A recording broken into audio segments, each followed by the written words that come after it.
author D.L. Tillery here, the Mistress of Horror, and welcome back to my channel. Before we get started, how about you press that subscribe button, give this video a like, and ring that bell so you know when I'm uploading new videos. And we're back to the Cosmic Horror series with part 2 of the It Talk. And if you missed part 1, I will link it below so you can check it out and see the icebreaking chat that I was doing about it. Now, what I want to go over are 5 points about the It movies, because this is the book, but we aren't going to be talking about the book per se in this part too. I wanted to touch on the 2 versions, I should say, of it, the movie. And there's the original and then the newer version that came out. And I have a few points around both of those together, kind of comparing the two. Rather, I like what I like about one comparing to the other in the at least within these 5 points that I'm going to talk about. So let's jump into that. Point number 1, the layout of the movie. I believe, in my personal opinion, that the layout from the original was a little bit better. And by the layout, I mean how they told the story. Also, it was a little closer to the book in that way, in my opinion. And what I mean by that, because if you haven't seen both, you won't know what I'm talking about. Spoiler alert, I'm about to talk about the layout of the films and how they worked. So, that being said, the part 1 kind of did a thing where they introduced the adult version of the characters, because in the series usually is 2 parts. They kind of go through the children's portion of the story and then the adult portion of the story, but technically it's kind of like a flashback type of setting, at least as far as the original goes. They show the adult character, so let's say they show Bill, who is pretty technically the main character. So they show Bill and as an adult, and then he's doing his thing,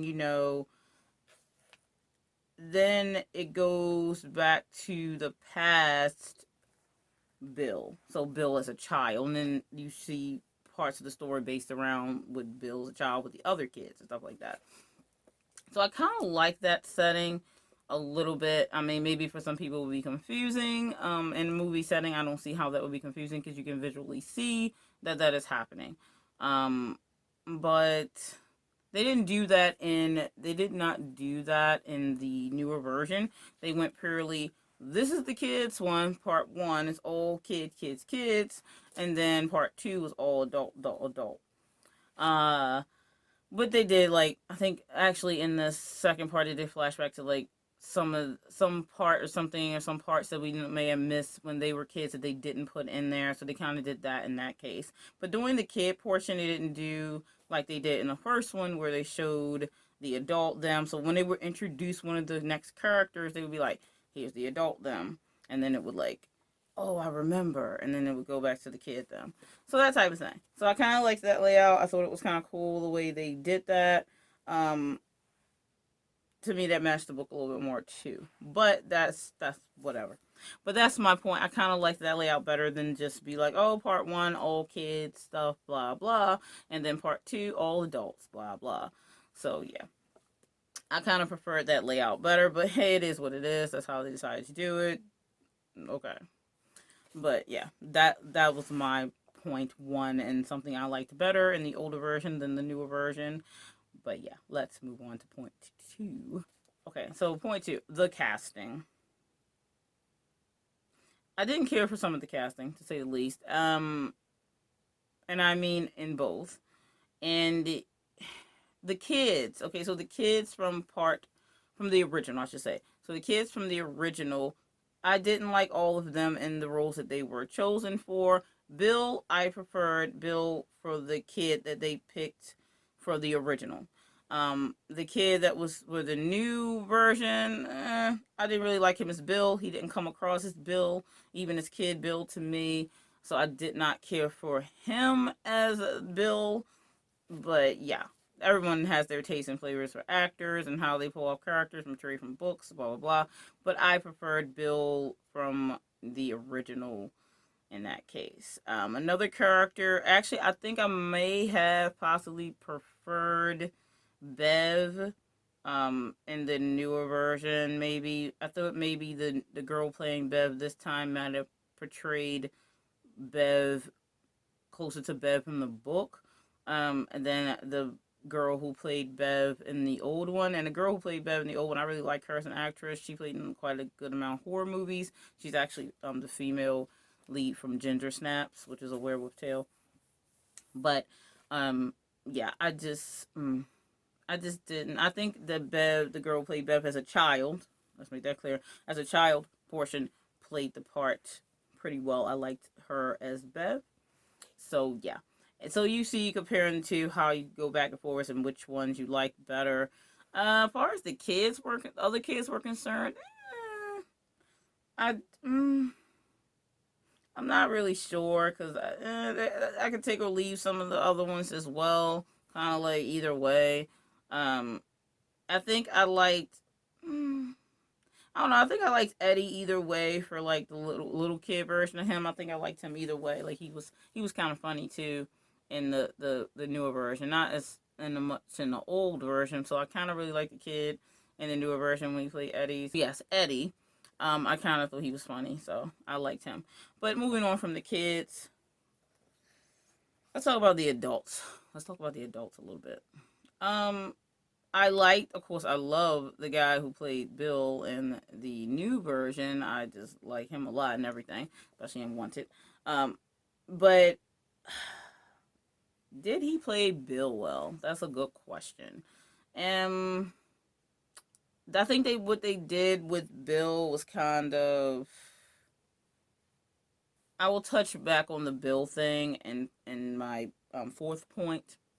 But yeah, so the casting, I kind of could go either way, and some of the characters I like better, some I did not. So that's very much my take on that. Point three, It.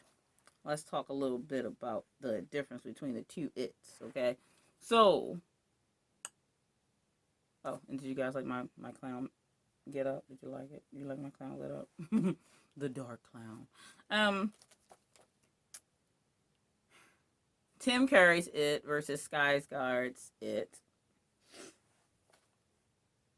Tim Curry's It to me wasn't very scary. He definitely had a malice feel. You got that. He definitely he played the part because Tim Curry is a character actor. He does very well. He plays like they probably wanted him to play it. But he didn't. It's not that he did bad. And talk about time period too. That, but I preferred the It from the newer version. I thought he was scarier, definitely creepy have going on. Like the malice was very obvious. Like the one part when Georgie in the drain part, because that's one of the most iconic parts of it, when Georgie gets taken care of in that part. And when he was laughing, and then his malice, he can't hold it back, and the fact that he can't hold his malice back, he played that. Skarsgård got that very well. He definitely got that down. He was withholding what he really wanted to do until he couldn't anymore. So he definitely did very well with that, and it was very scary and very creepy. So definitely kudos to Skarsgård for that. So I did prefer it as in Skarsgård playing the part. I thought he did very well with it. Very creepy, and the fact that he could do the whole eye thing was just like, listen, perfect, like perfect, perfect, perfect. So I really liked him as It better than Tim Curry's version. That Tim Curry did a bad job again is time period setting too, and what he could do and pull off in that time period. But yeah, so I preferred It from the newer one. So point four. So my fourth point is about the things that they took out, comparing the two, and things that they left in. So let's take the original. So the original, they did take out the part that they put back in the newer version with the guy who gets killed by It, because It isn't really known for killing adults too much. We know that he definitely ate plenty of adults, but it's very tied in that he's attacking children in the movie, blah blah blah, in the story. Um, but they took that out back in the past because of the character being gay. And the time period that this came out, they obviously was like, let's take that out because that's controversial. Yeah, but they put it back in the newer version. So I mean, because that was a pretty gruesome kill, because he goes in for the so messy. But I mean, when you're watching horror and you want horror, you don't want like gruesome kills taken out, and they took out the whole part, that part, for that reason, and that's the reason that they took like that whole character out. They didn't even put it in there and all that jazz. So I like that they put that back in, because that's a really good kill. Like that's you get to see it in some other setting besides killing children, attacking children and stuff. So yeah, he was hungry. He didn't care. He was like, I'm going after this person. He fell down. He was an easy prey. I'm not going to tell you exact detail, but I'm giving you some of it. So that was like easy prey. So he just took advantage of that. So yeah, it was pretty gruesome too. But I love the whole gruesomeness. That's why I like it, the movie, because the book is questionable for me. Um, So another thing that they took out, that they didn't put in either version, and this is from the book. They didn't put in either version, and I'm not upset about that. And I'm like, please never ever do that. The pretty much kid orgy that happened, which is just the fact that that was in there. I don't know how Stephen King wrote that, or why you would want to, even if you thought of it to put it in there. Like, why would you even think of it? But anyway, that's another conversation. Um, they didn't put that in there, and they shouldn't, obviously. So, I mean, I honestly still to this day don't understand the whole point of that. I guess you're going to try to say, like, okay, well, they were doing that to get their morale back up and blah blah blah, because they pretty much like all have sex with Bev. Like, yeah, so they all pretty much have sex with Bev, and these are all kids. But of course, we all know kids do things, but we don't really need to write them in the story. I don't know. I just know was comfortable with that whole portion of the story, and the fact that they took it out. I mean, because no one would probably even, no one would pass that. No one would be like, oh well, let's leave this in the movie because blah. Like, no. The one time you should cut things out, that's the time. So yeah. That being out of there, definitely agree with that one. That was a good call both times. So I'm not even sure if I recall if they hinted at it in the second, like the newer version of it. I'm not sure they even hinted that they did that. Um, because they really tried to push. It seems like that Bev and Bill, when it was really not. Um, they weren't really, even though they like kissed and whatever, and they were kids or whatever, and they yeah, and they still. But in the newer version, I didn't care for the fact that they were still pushing that. In the older one, they did like they kissed again when they saw each other, because it was like I think it was just because of the whole being drawn into the past type of thing, because Bill's married, and that brings me to another point that I was talking about things taken out. They took out his wife, like they took out Bill's wife. That changed his character, especially from the whole past. Like that changed him to me. That changed his demeanor. I just don't know. That definitely changed Bill as a character, in my opinion. Like when they portrayed him in the movie, definitely did. So I'm going to be like, shouldn't have took her out. I think that took away, and this was another part where it got somebody, and then the whole thing of him having her. So I kind of preferred that from the original as well. My fifth point, I'm just going to go over my thoughts on it, as a cosmic being. I think it as a cosmic being is a bit kind of mediocre. Honestly, he's a bit it, because it's not he or she. It is a bit mediocre as far as a cosmic being goes. Could have been a lot more done with it, but hey, as his character, it is what it is. He wrote the character the way he did. Um, but it is like lower level cosmic. Like those cosmic beings can really go far. They can do a lot of stuff. There's a lot going on. Digging more into it, you probably can see a little more.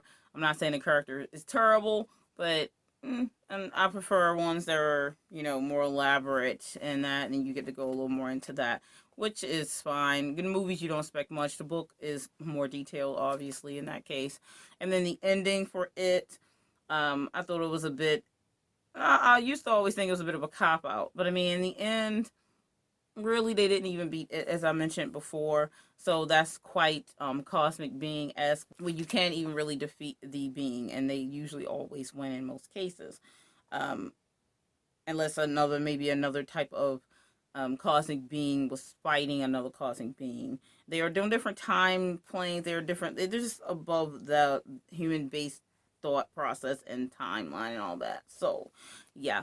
Um, Honestly, my final opinion for it as a whole, I don't like it. Honestly, I don't like it as far as the book, like the whole thing is a book. I mean, a lot of people love it. I'm not. I don't really love it, but I can still appreciate it for what it is. I love cosmic horror, so as a movie, I'm all over it. I have to see, must have, definitely recommend it. As far as a book, I could leave it. It's overly long, in my opinion, especially when you come down to the horror genre. I don't really like my horror to run that long, especially if I'm reading it. And even more so, like I can't really stand shows that are horror shows, but it depends on the horror. I can't say I don't like horror shows. That's not the actual thing. I don't like shows that are horror that are zombie. I like zombie movies too because they end. I don't like Walking Dead, for instance. The constant going on forever, that was ridiculous. Like when you have horror and you keep going on forever and ever and taking forever and go on long and long, you have to explain more and more. And the more you explain about a thing when you talk about horror, it takes away from the scary aspect. Because I have all the details. Here's this manual right here on this monster, and I know everything about it at this point because it's been around for forever in the series. Like, no for me. That's my whole take on that. And I definitely recommend it for someone who's getting into cosmic horror. It is a nice step in. The easy step in because it's not too much. Some people can't take it or just get a little too scared. Um, but yeah, it's decent. It's not that it's bad. It's just that it's not my go-to for cosmic horror, but I introduced this as the icebreaker for the cosmic horror series because a lot of people know it. Also, it is cosmic horror.